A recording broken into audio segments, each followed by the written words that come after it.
சிவார்ப்பணம். வணக்கம் ஃப்ரெண்ட்ஸ். நாம இப்ப என்ன பார்க்க போறோம்? நம்ம உலகத்துக்கு முன் உதாரணமா அம்மையப்பனா நமக்கு காட்சி கொடுக்கிற நம்ம திருச்செங்கோட்டுல எழுந்தள்ளி உள்ள நம்ம அர்த்தநாரீஸ்வரரை பத்தி தான் நம்ம பார்க்க போறோம். ஓகேங்களா ஃப்ரெண்ட்ஸ்? ஓகே, பார்க்கலாங்களா? நம்ம அம்மையப்பனா இந்த உலகத்துல ஆசியாவுல மொத்தத்துக்குன்னு எடுத்துக்கலாம், இல்ல உலகத்திலையும் எடுத்துக்கிட்டா கூட நமக்கு அப்பா சுயம்பு வடிவுல லிங்கம் இல்லாத வெள்ளை நவபாஷணத்திலான உளிப்படாத விடங்கமா நமக்கு அப்பா அம்மையோட சேர்த்தி நமக்கு ஆசி வழங்குறாங்க.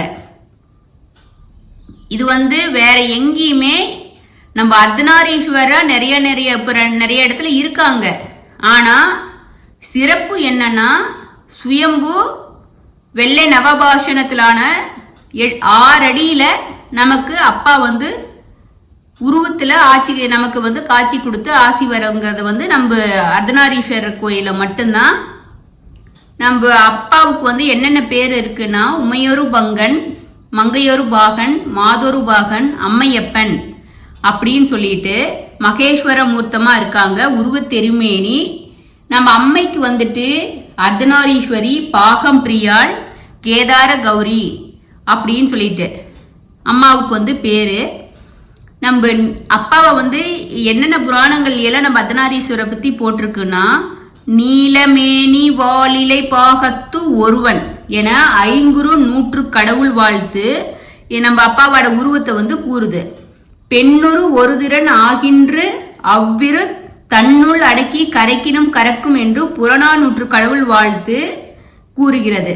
தேவார பதிகங்கள்ல அர்த்தநாரீஸ்வர வேயுரு தோழிவங்கன் எனவும் வரைக்கெழு மகளோர் பாகமாக புணர்ந்த வடிவனர் எனவும் நம்ம அப்பாவை பத்தி அர்த்தநாரீஸ்வரரை பத்தி புராணங்கள்ல போட்டிருக்கு. அது இல்லாத சிலப்பதிகாரத்திலையும் சிவபுராணத்திலையும் நம்ம அப்பாவை பத்தி போட்டிருக்கு. நம்ம அப்பா மேற்கு நோக்கி இருக்காரு. கடல் மட்டத்திலிருந்து 1900 அடி உயரத்துல உள்ளாரு. நம்ம அப்பா 2000 வருடங்களுக்கு முன்னான பழமையான கோயில். நம்ம அர்த்தநாரீஸ்வரர் அப்படின்னு சொன்னா அர்த்தம் என்றால் பாதி, நாரி என்றால் பெண். ஆணுருவம் பாதியும் பெண்ணுருவம் பாதியும், வலது பக்கமான் இடது பக்கம் பெண். அர்த்தநாரீஸ்வர் என்ற பெயரில் அரை பெண்ணாக இருக்கும் இறைவன் என்பதாகும். இறைவன் சிவனின்றி சக்தி இல்லை, சக்தியின்றி சிவன் இல்லை என்பதற்கு ஒரு உதாரணமா நம்ம அம்மையப்பா தான் இருக்காங்க. நம்ம அம்மா அப்பாவை பத்தி நீங்க மத்த எத்தனை தலைவரலாறு சொன்னோம்னாலும் நமக்கு இவ்வளவு சொல்றதுக்கு ஒண்ணுமே இல்லை. ஒரே வார்த்தையில சுயம்பு இப்படி சொல்லிட்டு நம்ம போயிட்டே இருப்போம். ஆனா அப்பாவுக்கு இன்னும் இருக்குது நிறைய.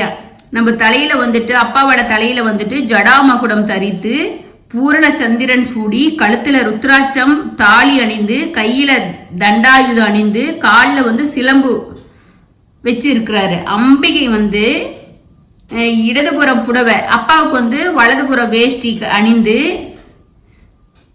அம்மா காலில் கொலுசு அணிஞ்சு இருக்காங்க. அப்பா அம்மா பாதத்துல மரகத லிங்கம் இருக்கு. பிருகு முனிவர் இருக்கிறாரு. மரகத லிங்கம் நம்ம அம்மை வழிபடுவதா ஐதீகம். சரிங்களா ஃப்ரெண்ட்ஸ்? நம்ம அப்பாவை திருஞான சம்பந்தர் தேவார பாடல்களை படுத்து இந்த கோயில் திருநீலகண்ட பதிகம் அப்படின்னு சொல்லிட்டு பாடி இருக்கிறாரு. அதுக்கு பின்னாடி புராணம் இருக்கு. வெந்த வெந்நீர் அணிந்து அப்படின்னு சொல்லிட்டு தேவார பாடல்ல பாடி இருக்கிறாரு. நம்ம கொங்கு நாட்டு தலங்கள்ல முதன்மையான தலங்கள்ல 3வது தலமா நம்ம அர்த்தநாரீஸ்வரர் கோயில் இருக்கு. நம்ம அர்த்தநாரீஸ்வரர் மலையை ஒரு பக்கம் இருந்து பார்க்கும்போது ஆணா தோற்றமளிக்கும், இன்னொரு பக்கத்துல இருந்து பார்க்கும்போது பெண் போல தோற்றமளிக்கிறது. நம்ம அர்த்தநாரீஸ்வரர் கோயிலோட தீர்த்தம் தேவ தீர்த்தம். இந்த தேவ தீர்த்தம் எங்க சுரக்குது அப்படின்னா அம்மையப்பன் பாதத்துல சுரக்குது. அந்த தேவ தீர்த்தம் ஃபுல்லா மலை ஃபுல்லா கல் மலை. அந்த மலையில கல்லுல இருந்து தேவ தீர்த்தம் வற்றாத தீர்த்தமா தீர்த்தம் வந்துகிட்டே இருக்கு. அந்த தீர்த்தத்தை வந்து 48 நாள் ஒருத்தர் எவ்வளவு ஒரு உடல் பிணி இருந்தாலும் அந்த தீர்த்தத்தை வந்து 48 நாள் தொடர்ச்சியா குடிக்கிறாங்கன்னா எவ்வளவு பெரிய தீராத வியாதி இருந்தாலும் தீந்துருன்னு சொல்லிட்டு மக்கள் வந்து பக்தர்கள் வந்து சொல்றாங்க. நம்ம கோயிலோட தல மரம் வந்து இலுப்ப மரம். புராண பெயர் வந்து என்னன்னு சொல்ல நம்ம கோயிலுக்கு அர்த்தநாரீஸ்வரர் கோயிலுக்கு இருக்குன்னா திருக்கொடி மாட செங்குன்றூர் அப்படின்னு சொல்லிட்டு நம்ம அர்த்தநாரீஸ்வரர் கோயிலுக்கு பேர் இருக்கு. நம்ம விரல் மீண்ட நாயனார் வந்து அவதரிச்ச தலமாவும் நம்ம மலை இருக்கு. நம்ம வந்து மலை வந்து இந்த மலையை வந்து என்னென்னலாம் சொல்லலாம்னா திருமலை, சோனகிரி, ரத்தகிரி, சேடமலை, நாகமலை, நாகாசலம், நாககிரி, உரககிரி, வாயுமலை, மேருமலை என பல்வேறு பெயர்கள் வந்து நம்ம மலைக்கு வந்து இருக்கு. செங்கோட்டின் பெரிய மலை முகடு வந்து நாகமலை என்றும் செங்கோட்டின் சிறிய மலைமுகடு வந்து நந்திமலை என்றும் இந்த மலை வந்து அழைக்கப்படுகிறது. நம்ம சிவபெருமானோட தேவார பாடல் பெற்ற 274 சிவாலயங்கள்ல வந்து நம்ம அர்த்தநாரீஸ்வரர் கோயில் வந்து 208வது தேவார தலமா இருக்கு. அவ்வளவு சிறப்பு மிக்கது. நம்ம திருச்செங்கோட்டு மலைக்கோவில வந்து மலைத்தம்பிரான் அப்படின்னு சொல்லிட்டும் அழைக்கிறாங்க. நம்ம கோயில்ல வந்துட்டு அர்த்தநாரீஸ்வரர் கோயில்ல வந்துட்டு சாமியை வழிபட்டவங்க வந்து யாராரு அப்படின்னு சொன்னா கேதார கௌரி நம்ம அம்மை, அவங்களோட அண்ணா மகாவிஷ்ணு, ஆதிசேஷன் 3 பேரும் வந்து நம்ம அப்பாவை வந்து இங்க வழிபட்டு இருக்கிறாங்க. நம்ம முருகர் வந்துட்டு எப்படி இருக்கிறாரு அப்படின்னு சொன்னா இவரும் செங்கோட்டு வேலவரா தனி சன்னதியில இருக்கிறாரு. இவர் வந்துட்டு ஒரு கையில வேலும் ஒரு கையில வந்துட்டு சேவலும் வச்சு சுயம்புவா இவரும் வெள்ள நவபாஷணத்திலான சுயம்பு மூர்த்தியா நம்ம முருகப்பெருமான் இங்க இருந்து அருள் புரிஞ்சுட்டு இருக்காரு பக்தர்களுக்கு. நம்ம இந்த கோயில் வந்துட்டு அருணகிரிநாதர் வந்துட்டு திருப்புகள்ல வந்து நம்ம பாடி இருக்கிறாரு. 585வது பாடலா அன்பாக வந்தி அப்படின்னு சொல்லிட்டு பாடி இருக்கிறாரு நம்ம முருகரை பத்தி. ஆதிகேசவ பெருமாள் வந்து தனி சன்னதியில ஸ்ரீதேவி பூதேவியோட மகாவிஷ்ணு வந்து இங்க காட்சி அருள் புரிகிறாரு. ஒரு கோயில்ல சிவன் கோயில்ல மகாவிஷ்ணு முருகர் வந்து அதிகமா எல்லா கோயிலும் இருப்பாங்க. மகாவிஷ்ணு முருகர் எல்லாரும் சேர்ந்து இருக்கிறது வந்துட்டு இந்த கோயில்ல வந்து நமக்கு மக்களுக்கு பக்தர்களுக்கு வந்து காட்சி கொடுத்துட்டு இருக்காங்க. நம்ம ஆதிகேசவ பெருமாளை வந்து நம்மாழ்வார் வந்து மங்கள சாசனம் வந்து பாடியிருக்கிறாரு. அது ஒரு சிறப்பு. நம்மாழ்வார் வந்து இங்க பாடியிருக்கிறாரு. அப்புறம் இங்க வந்து நம்ம கோயிலுக்கு மேலே ஏறுறதுக்கு வந்து 2 வழி இருக்கு. ஒன்று வந்து படிக்கட்டு வழியா ஏறலாம். 1200 படிக்கட்டு இருக்கு. ஒரு பாதை வந்து நம்ம கார்லயும் வர்ற மாதிரி வழி இருக்கு. மலைப்பாதை வந்து கார்ல வர மாதிரி இருக்கு. நம்ம வந்து படிக்கட்டுல வர்றது என்ன சிறப்பு அப்படின்னா அங்க வந்து 60ஆம் படி அப்படின்னு சொல்லிட்டு ஒரு படிக்கட்டு இருக்கு. அந்த படி வந்து எவ்வளவு சிறப்பு மிக்கது அப்படின்னு சொன்னா அந்த காலத்துல எல்லாம் ஒரு நியாயம் நடக்குது, ஒரு வழக்கு தீர்க்க முடியாத இருக்குது அப்படின்னு சொன்னா அந்த சத்திய படிக்கட்டு, அந்த படிக்கட்டுக்கு அப்படின்னு சொல்லிட்டு பேரு. அந்த சத்திய படிக்கட்டுல நின்று ஒருத்தர் சத்தியம் பண்ணிட்டாங்கன்னா நம்ம சென்னை கோர்ட்டே வந்துட்டு இந்த தீர்ப்பை வந்து ஏத்துக்குவோமா. அது மாதிரி சிறப்பு மிக்கதா அந்த சத்திய படிக்கட்டு இருக்கு. இப்பெல்லாம் தான் கோர்ட்டுக்கு இது இருக்கு. அப்பெல்லாம் அந்த காலத்துல ஏதாச்சும் குடும்பத்துல பிரச்சனையா, இல்ல ஒரு ஊருக்குள்ள பிரச்சனையா, இல்ல வஞ்சகர்களா, இல்ல திருட்டு போயிருச்சா, ஒருத்தர் வந்து இவங்க திருடிட்டாங்க சொல்றாங்க, இது மாதிரி எல்லாம் இருக்குதுன்னா அந்த படிக்கட்டுல இருந்து நான் சத்தியம் பண்ணி நான் திருடலன்னு சொன்னா அவங்க அது வந்து ஏத்துக்குவாங்க. அப்படி அந்த இடத்துக்கு அவங்க பொய் சத்தியம் பண்றாங்க அப்படின்னா அவங்க வர்க்கமே அழிஞ்சு போயிரும் அப்படின்னு சொல்லிட்டு அந்த பயம் இருக்கு. அது இன்னமும் இருக்கு. அந்த சத்திய படிக்கட்டுக்கு வந்துட்டு 60ஆம் படிக்கட்டு அப்படின்னுங்கிற சத்திய படிக்கட்டுக்கு வந்து இன்னமும் மக்கள்கிட்ட அந்த பயம் இருக்கு. 2வது வந்துட்டு அந்த படிக்கட்டுல வந்துட்டு 60 படிக்கட்டுக்கு 60 அடி நீளத்துல வந்து 5 தலை நாகமான சிலை அமைஞ்சிருக்கு.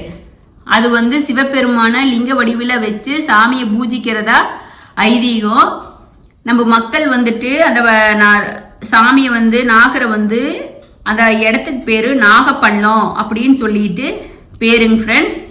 அந்த நாகப்பள்ளத்துல நாகருக்கு வந்துட்டு ராகு தோஷம், காலசர்ப்ப தோஷம், கலத்திர தோஷம் உள்ளவங்க வந்து இங்குள்ள நாக சிலையை வந்து வழிபட்டு அபிஷேகம் பண்ணி மஞ்சள் குங்குமமா மக்கள் வந்து கையால பூசுவாங்க. அப்படி வழிபட்டு பொங்கல் வச்சு அப்புறம் கோழி அறுப்பாங்க. கெடா இது மாதிரி ஆடு கோழி எல்லாம் அறுத்து படையல் பண்ணி எல்லாம் சாப்பிட்டுட்டும் போவாங்க. அது மாதிரி வேண்டுதல் பற்றி பண்றாங்க. அவ்வளோ சிறப்பு மிக்க அந்த 60 அடி நீளமான 5 தலை நாகத்துக்கு வந்து அவ்வளோ சிறப்பு. திருமண தடை இருக்கிறவங்களும் வந்துட்டு இந்த நாகரை வந்து வழிபட்டா ராகு கேது தோஷம் எல்லாம் நிவர்த்தி ஆகும் அப்படின்னு சொல்லிட்டு அவ்வளோ சிறப்பு மிக்கது. நம்ம அப்புறம் இதுல வந்துட்டு இன்னும் என்ன இருக்கு அப்படின்னா, நம்ம இதெல்லாம் வந்து சாமியை பத்தி சொல்லி முடிச்சிருக்கோம். கோயிலுனா என்ன, சாமி இப்படி இப்படி கும்பிட்டுருக்காங்க அப்படின்னு சொல்லிட்டு.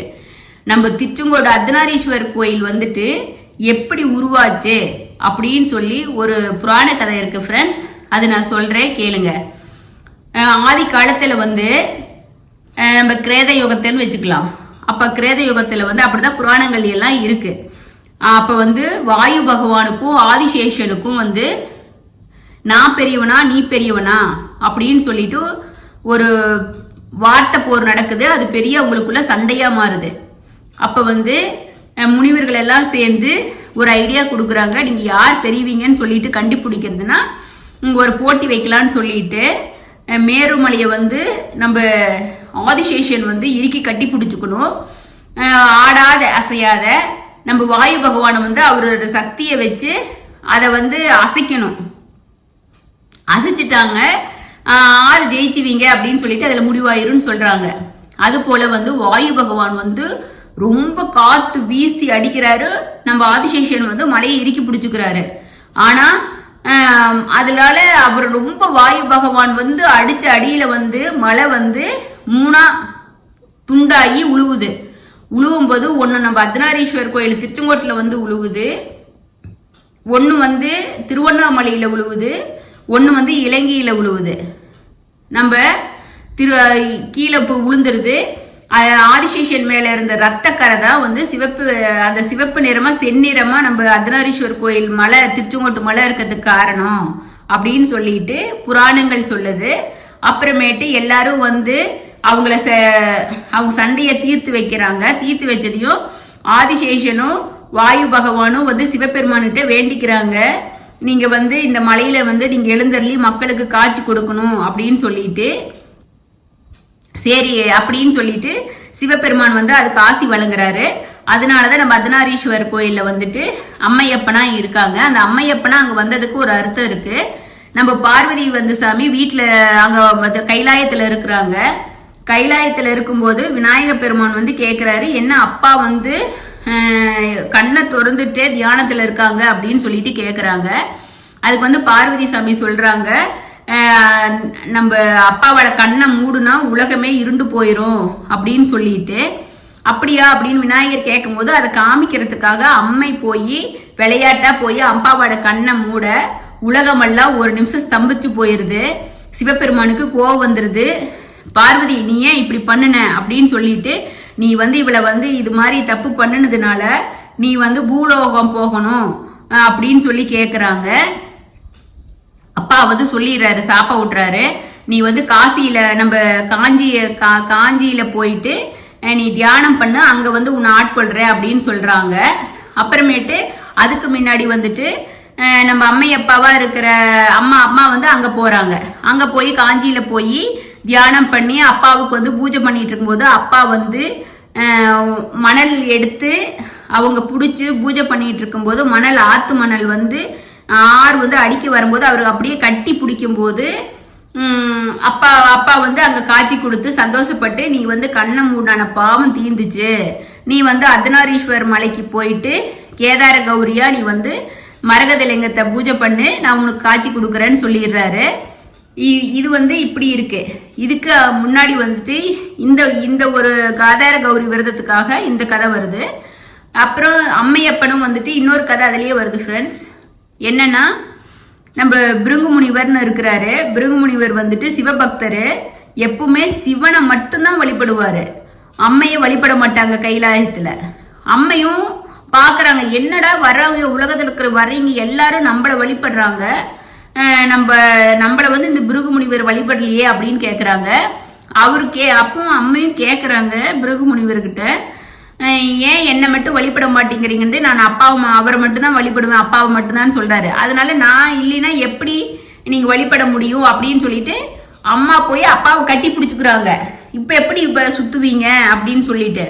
அப்பவும் பிருகு முனிவர் என்ன பண்றாரு, ஒரு வண்டா உருமாறி சிவனுக்கும் பார்வதிக்கும் நடுவால உள்ள நுழைஞ்சு வண்டா சுத்தி வர்றாரு. அப்புறம் அம்மைக்கு கோபம் வந்துருது, நீ வந்து என்னை இவ்வளவு அவமதிச்ச, நீ வந்து உன்னோட சக்தி இழந்து உன்னோட ரத்தம் சதையெல்லாம் இழந்து போவாய் அப்படிங்க முடியும். அப்புறம் அப்பவும் தோளாட நடக்க முடியாத வெறும் எலும்பு போர்த்தியளவா இருக்கிறாரு.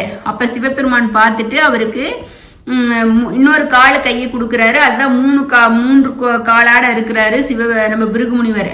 அப்புறம் அப்பா சொல்றாரு, சிவமில்லையேல் சக்தி இல்லை, சக்தி இல்லையே சிவமில்லைன்னு சொல்லிட்டு அம்மாவுக்கு வந்துட்டு அம்மா வந்து சொல்றாங்க, என்னை வந்து நானும் நீங்களும் தனித்தனின்னு நினைக்க கூடாது அப்படிங்கும்போது அப்பா வந்து இடது பாகத்தை கொடுக்குறாரு.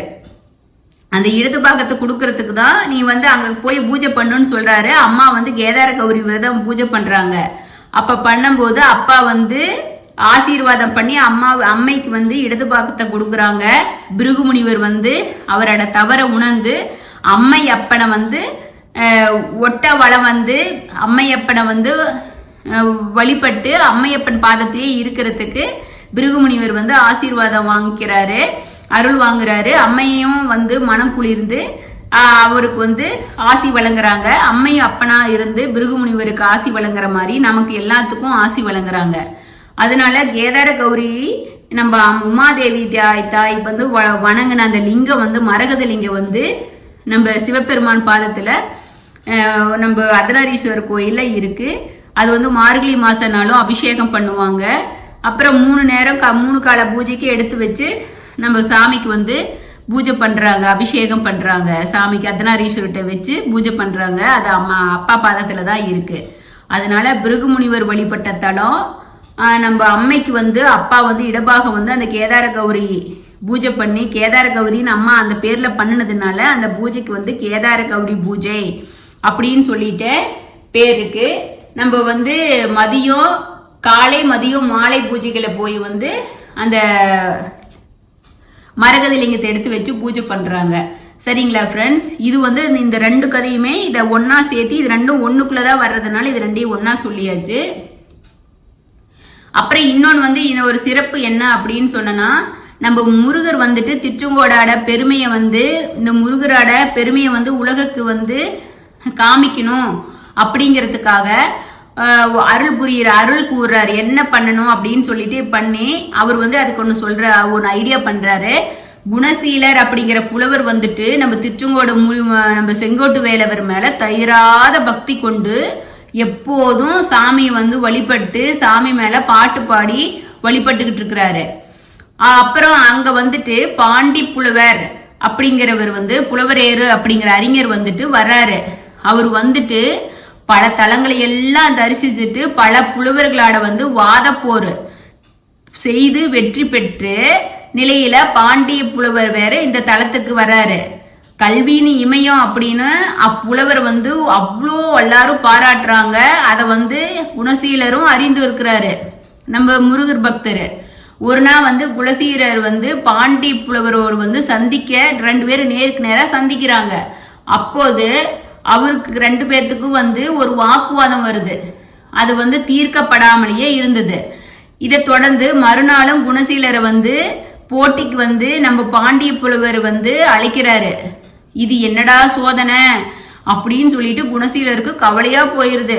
இவர்கிட்ட இவரு எல்லா புலவரையும் ஜெயிச்சுக்கிட்டு வர்றாரு, நம்மள வேற இவர் வந்து இப்படி மறுபடியும் போட்டிக்கு கூப்பிடுறாரு அப்படின்னு தனக்கு உதவி செய்யுமாறு நம்ம முருகப்பெருமான்கிட்ட வந்து வேண்டுறாரு. மறுநாள் வந்து பாண்டிய புலவரேறு வந்து வர்றாரு. மறுநாள் காலையில வந்து போட்டிக்காக பாண்டிய புலவரையர் வந்து மலை மேல ஏறி கொண்டு இருக்கிறாரு.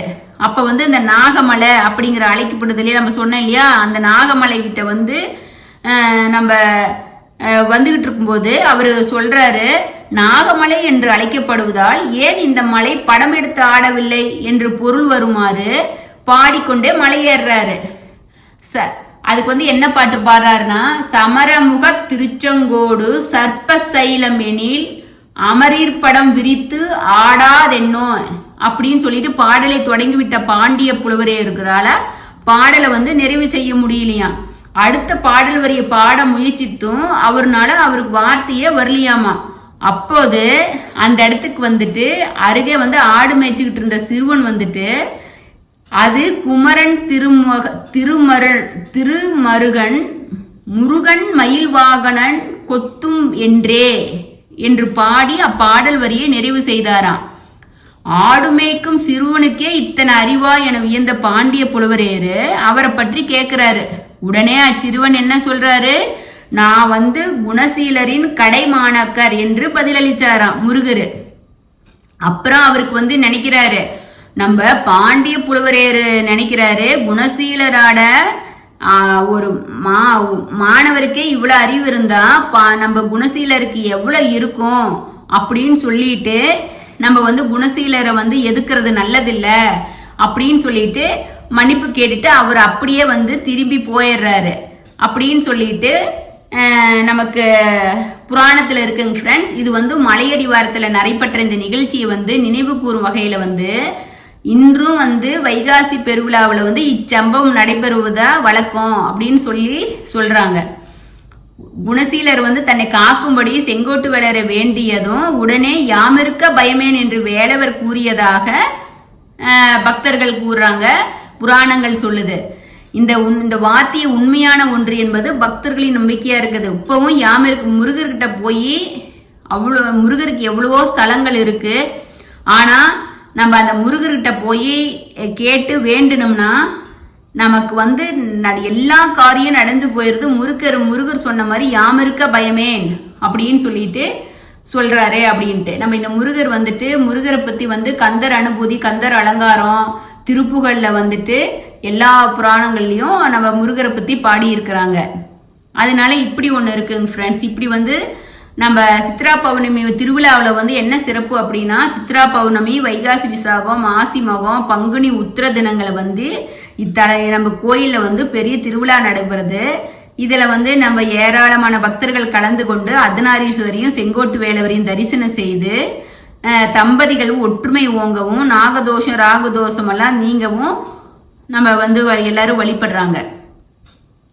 நம்ம சிவபெருமான் வந்து சதய நட்சத்திரத்தின் அதிபதியா இருப்பதனால அர்த்தநாரி சதய நட்சத்திரத்துல பிறந்தவர்களின் அதிர்ஷ்டமான அவர் கையில் இருப்பதா நம்புறாங்க. அதனால இந்த நாட்களை சிறப்பு பூஜை செய்யப்பட்டு அந்த நாள்ல பக்தர்கள் தங்கள் பிரார்த்தனை இறைவனிடம் சொன்னோம்னா அப்படியே நடக்குது அப்படின்னு சொல்லிட்டு இது ஒரு சாமிக்கு வந்து சதய நட்சத்திரத்தை அன்னைக்கும் சிறப்பா பண்றாங்க. ஆதிகேசவ பெருமாள் வந்து மகாவிஷ்ணு வந்து பிரத்யோக ஆலயம் இங்க வந்து சிவபெருமான் மகாவிஷ்ணு இருக்கிறாருன்னு சொன்னேன் இல்லையா, அங்க வந்து 10 நாள் திருவிழாவோட சாமிக்கு வந்து கொண்டாடப்படுறாங்க. கொடியேற்று தொடங்கி கல்யாண வைபவம் மற்றும் தேர் திருவிழாவில் முடிவடைகிறதா. சிவராத்திரி இரவுல வந்து வெவ்வேறு நேரங்களில் 4 திருப்பணிகள், 4 கால பூஜை அப்படின்னு சொல்லுறோம் இல்லையா நம்ம சிவனுக்கு, அது மாதிரி இங்க முக்கியத்துவம் வாய்ந்ததா இருக்குதான். அமாவாசையில வந்து 11வது நாள்ல ஏகாதேசி அன்று வந்து ஆதிகேசவ பெருமாளுக்கு கருட சேவையரன் வந்து பக்தர்களுக்கு வந்து அருள் புரியுறாங்க. அதே போல இங்க வந்து இலுப்பு மரமா இருக்குது இல்லைங்களா, ஸ்தல வரலாறு நடராஜர் சன்னதிக்கு பக்கத்திலேயே இருக்கான். அதனால நம்ம இலுப்பு மரத்தை வந்து சுத்தி வந்து சாமிய கும்பிட்டோம்னா கொடிமரம் இவற்றை வந்து சுத்தி வந்து கும்பிடுறது வந்து ரொம்ப ரொம்ப முக்கியமானதா, ரொம்ப சக்தி வாய்ந்ததா பக்தர்கள் நம்புறாங்க. இதுல வந்து நமக்கு இன்னொரு இது ராஜகோபுரம் கட்டின வரலாறு சொல்றேன் ஃப்ரெண்ட்ஸ். ஒரு பல காலங்களுக்கு முன்பு வந்து கொங்கு நாட்டுல காடாம்பாடி அப்படிங்கிற ஊர்ல வந்து பாதத்தூளி சுந்தரம் தம்பதியர் வந்து சிவபக்தர்களா வாழ்ந்து வர்றாங்க. அவங்களுக்கு வந்து எல்லா செல்வங்களும் இருக்கு, ஆனா குழந்தை செல்வம் மட்டும் அவங்களுக்கு இல்ல. அதனால அவங்க மன வருத்தத்தோட ரொம்ப கவலையா இருக்கிறாங்க.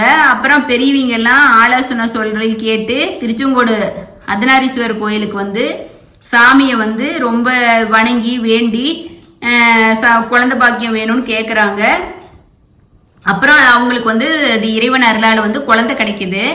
குழந்தை வந்து பிறந்து 3 வயசு ஆகியும் ஒரு பேசாது, காது கேட்கற திறன் இல்லாத இருக்குது. அதை பார்த்து மனசு ரொம்ப கவலைப்பட்ட வந்தீங்க. சிவபெருமானு தானே கொடுத்தாரு இந்த குழந்தைய, நம்ம சிவகட்டையே போய் கொடுத்துடலாம் அப்படின்னு சொல்லிட்டு இங்கேயே வந்து விட்டுறலாம் அப்படின்னு சொல்லிட்டு 2 பேரும் மறுபடியும் இந்த கோயிலுக்கு வர்றாங்க. இதனிடையில வந்து ஏமப்பள்ளிங்கிற ஊர்ல வந்து எல்லா நற்குணங்களும் உடைய ஒரு துறவி போல சிவபக்தர் ஒருத்தர் இருக்கிறாரு. அவர் பேர் வந்து வேலப்பன்கிறவரு. அவர் வந்து வேலப்பர் கனவுல வந்து சிவபெருமான் வந்து என்னன்னு சொல்றாருன்னா, நீங்க எங்கிட்டயே எங்கூட வந்து எனக்கு சேவை செஞ்சுக்கிட்டு பணிவிடை செஞ்சு இங்க வாழுங்க அப்படின்னு சொல்றாங்க. அதனால சிவபெருமான் அப்படி சொன்னதுனால அவர் வந்து அர்த்தநாரீஸ்வரர் கோயிலுக்கு வந்து சிவனடியாராவே வாழ்ந்து இருக்கிறாரு வேலப்பன். இவர் பல தொண்டுகள் புரிந்தும் இறைவனுக்கு சாமரம் வீசியும் திருத்தொண்டு புரிஞ்சு வந்தபடியால் இவருக்கு சாமர வேலப்ப பூபதி அப்படிங்கிற பெயரே இருந்துச்சான். இந்த நிலையில வந்துட்டு இந்த தலத்துக்கு வந்துட்டு குழந்தை எடுத்துட்டு காடம்பாடி தம்பதிங்க வர்றாங்க. அந்த சமயத்து வந்து வைகாசி விசாக தேர் விழா நடக்கிற சமயம் நடந்துட்டு இருக்குது. அவங்க என்ன பண்றாங்க, அந்த குழந்தைய போய் தேர்காலில் குழந்தைய வச்சுட்டுறாங்க.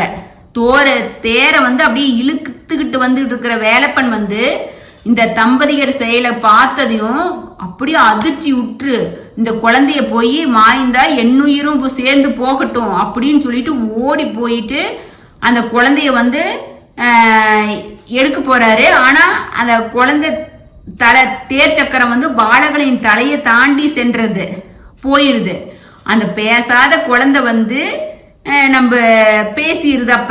அப்ப எல்லா மக்களும் பக்தர்களும் சிவனாட அதிசயத்தை கண்டு, அம்மையப்பனோட அதிசயத்தை கண்டு மெய் சிலுத்து போயிடுறாங்க. இதுலயே இன்னொன்னு இருக்குங்க ஃப்ரெண்ட்ஸ், நம்ம ஞான சம்பந்தர் வந்து பாடினாருன்னு சொன்னேன் இல்லையா, திருநீலகண்ட பதிகம் பாடினாரு வெண்ணீற்றணிந்து அப்படின்னு சொல்லிட்டு. அவர் திருஞான சம்பந்தருக்கு வந்து எல்லா கோயிலையும் போயிட்டு வரும்போது நம்ம அர்த்தநாரீஸ்வரர் கோயிலுக்கும் வந்துட்டு போறாரு. ஆனா அவருக்கு இங்க மறுபடியும் இன்னும் வரணும்னு இருக்குது. அதனால சரின்னு சொல்லிட்டு ஞான சம்பந்தர் வந்து பெருமான் வந்து திருச்செங்கோடு வந்து சில காலம் தங்கி இருந்து சிவத்தொண்டு புரிஞ்சுக்கிட்டு இருக்கிறாரு. அப்போது வந்து நம்ம அந்த பருவ மாற்றத்தால வந்து திருச்செங்கோடு மக்கள் ஃபுல்லா குளிர் சுரம் வந்து நல்லா புடிச்சுக்குது. அதனால எல்லா மக்களும் குளிர் சுரத்தால ரொம்ப கஷ்டப்பட்டு வாடி வதங்கி போயிருக்கிறாங்க. அதனால அவர் இந்த தளத்துல வந்து அந்த திருச்செங்கோட்டு மக்களோட உடல் உபாதைகள் நீங்கணும் அப்படிங்கிறதுக்காக தான் திருநீலகண்ட பதிகத்தை வந்து நம்ம அர்த்தநாரீஸ்வரர் நம்ம திருஞான சம்பந்தர் வந்து பாடுறாரு. அதனால அவ்வளோ சிறப்பு மிக்க நம்ம சிவபெருமான் வந்து கோயில் இருக்கு.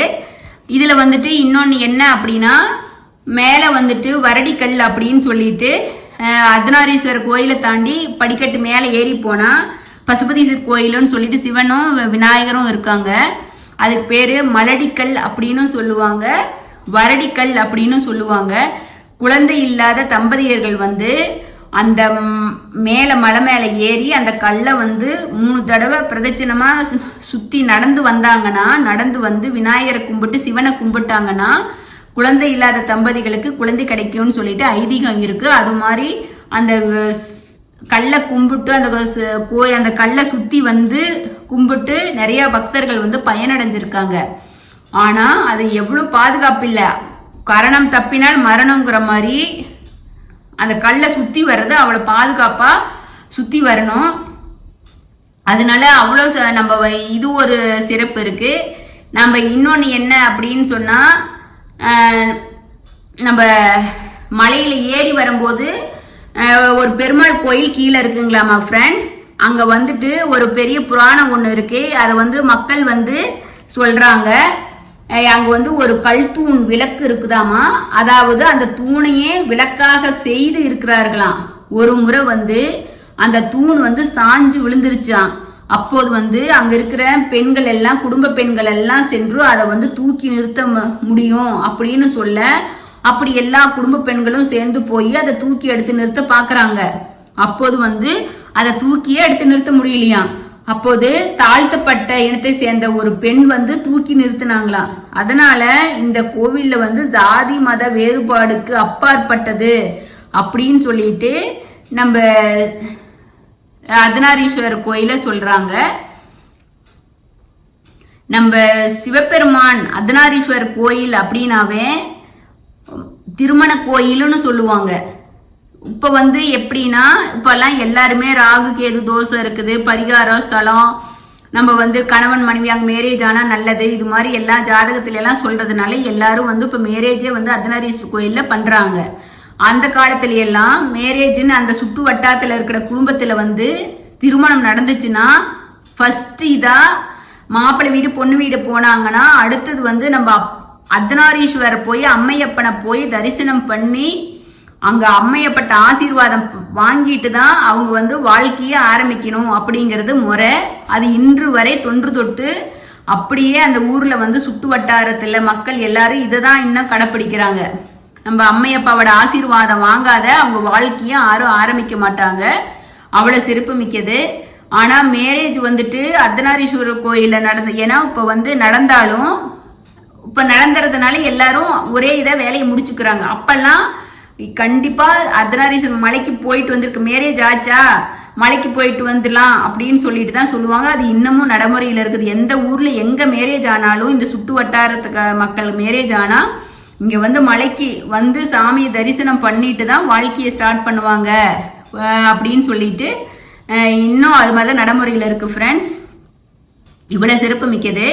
நம்ம வந்து கேதார கௌரி விரதம் அப்படின்னு சொல்ல என்னன்னா புரட்டாசி மாதத்துல வர்ற வளர்பிறை அஷ்டமி திதியில வந்து விரதம் இருந்து புரட்டாசி தேய்பிறை சதுர்த்தியில வந்து தேவியின் முன் சிவபெருமான் தோன்றுனதுனால அந்த 21 நாட்கள் வந்து கேதார கௌரி விரதத்தை வந்து பெண்கள் வந்து பூஜை பண்றாங்க.